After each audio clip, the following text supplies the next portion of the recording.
This is Charles Dowding's secret: cardboard in compost.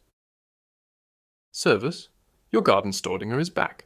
And today, my dear gardening friend, I promise you, after this video you will never throw away another cardboard box. Instead, you'll look at it with reverence and say, "You are not trash, you are humus in disguise." Yes, really, forget everything you've heard about composting before. The talk about complicated three-chamber systems, high-tech compost bins that supposedly rot quickly, and secret carbon to nitrogen ratios that almost require a calculator. You can safely forget all of it.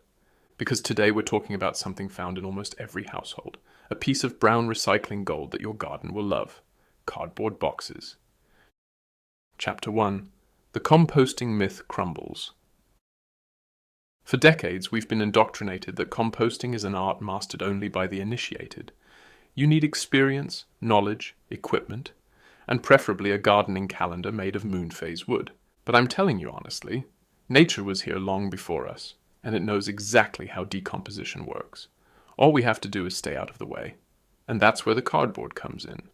It is so inconspicuous, so commonplace, that hardly anyone recognizes its true power.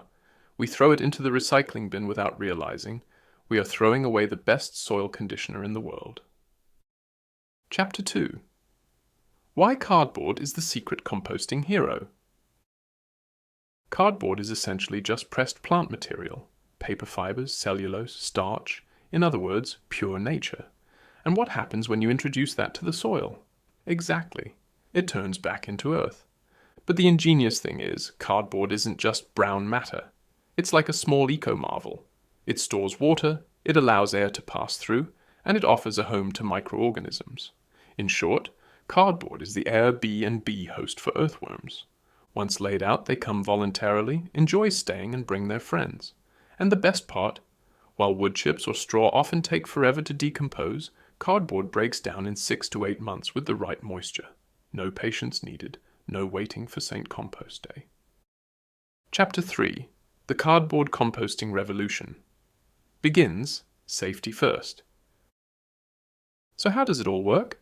I'll explain it to you, step by step. First, you need brown uncoated cardboard boxes. Here is the most important point. We only want the pure plant material. Therefore, the Staudinger rule applies. Yes, pure corrugated cardboard, unprinted or only minimally covered with black ink. NO, shiny, varnished, colored, or wet strength packaging, like for frozen products. No pizza boxes full of cheese residue. Remove everything. Plastic tape, address labels, stickers, and metal staples must be completely removed. They do not decompose and will contaminate your humus. Then take scissors, or if you prefer a rustic approach, simply tear the pieces up with your hands.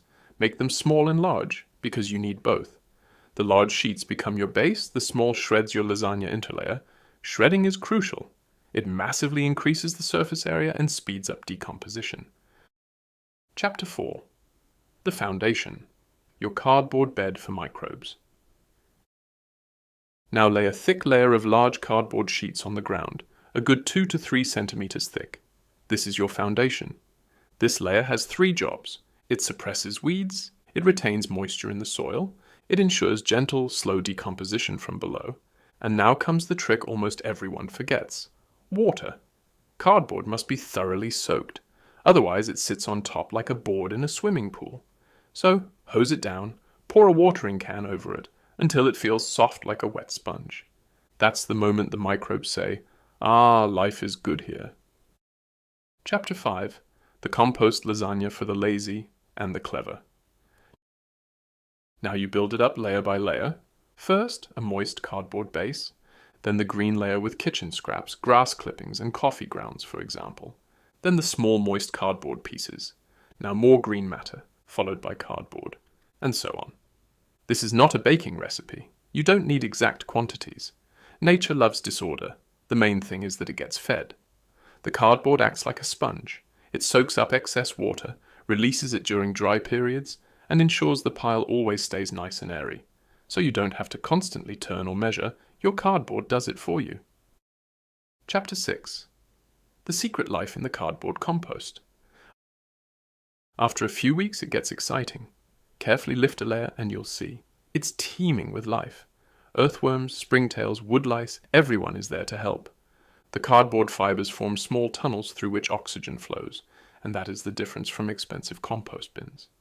Because while anaerobic conditions often form there, meaning oxygen deficiency that causes everything to rot, your cardboard compost breathes freely and cheerfully. No stench, no rats, no flies, just quiet, peaceful decomposition. Chapter 7. The results are breathtaking. After a few months, you no longer have cardboard, but something much better. Dark brown, crumbly, living earth. It smells of forest, rain, and life. And when you work this soil into your beds, magic happens. Your plants grow stronger, form deeper roots, and withstand drought and disease. Studies show soils treated with cardboard compost yield up to 40% higher harvests. Your vegetables will be juicier, your flowers brighter, and you a little prouder because you know you achieved it without chemicals and without stress. Chapter 8. The Wonder of Soil Structure. But that's not all. The cardboard fundamentally changes your soil.